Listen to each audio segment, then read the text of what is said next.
Spring chaos and La Nina. Hello, I'm Philip Duncan.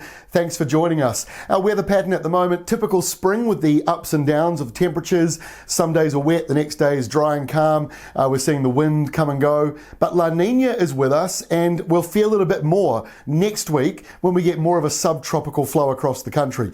Let's kick off though with the Wednesday animated wind map, and there's a reason why the temperatures have tumbled a fair bit in the South Island. It's about 10 degrees cooler today than it was yesterday around parts of Canterbury and Southland and Otago as that southerly wind comes in. Wellington's got rain. In fact, there's plenty of rain through the central part of New Zealand, but at the top of the country and the very bottom of the country, the rainfall accumulation is limited, and that's where we start. Here is today's rainfall, the 24 hours of rain on Wednesday. You can see the central part of New Zealand. When we say central New Zealand, that's the top of the South Island, bottom of the lower part of the North Island. That's the area where the rain is sliding across. So the rainfall totals vary from just a few millimetres up to around 30 or 40 potentially in this central area. And like I say, all the dark blue at the top and the blue-green at the bottom here indicates just a couple of showers.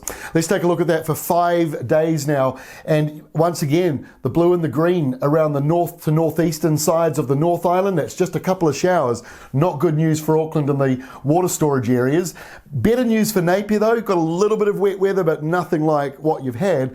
And the west coast has sort of normal rainfall returning, but look at central Otago. That's become a very dry area, and it's already a dry area, made even drier this year.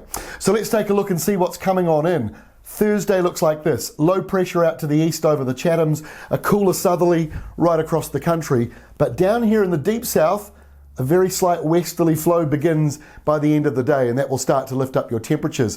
By the time we get to Friday, it's a nor'wester coming out of Sydney, New South Wales and Queensland, drifting over the Tasman and straight on into the South Island. In fact, it goes into the North Island as well, even though it's a south to southwesterly wind. So it won't be very cold on Friday. Maybe a cool morning though to begin with in the North Island, with that southerly gone and a calm start to the day. But by the end of the day, the warmer winds come on through. So the weekend is shaping up to be spring-like and unsettled. High pressure to the north, low pressure to the south, the windy weather smack bang in the middle.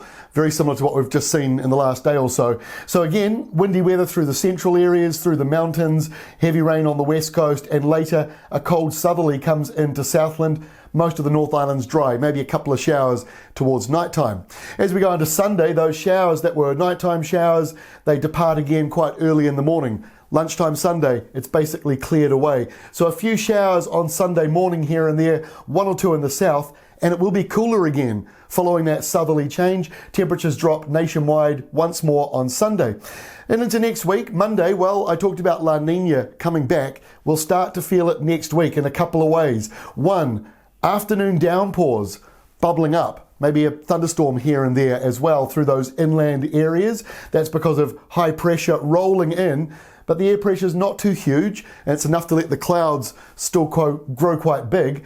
And our next map is for Tuesday of next week, and again, feels a little bit La Nina when you start seeing lows like this coming through. And if we were to fast forward, I don't have any more maps, but if we were to fast forward to the end of next week, we end up with high pressure and more of those subtropical winds coming back down again. So La Nina will be more felt next week, this week, and this weekend. It's more of your typical usual spring ups and downs. And don't forget, for more details, look at those hourly forecasts at both Weather Watch and ruralweather.co.nz. That's all from me. We'll see you again on Thursday.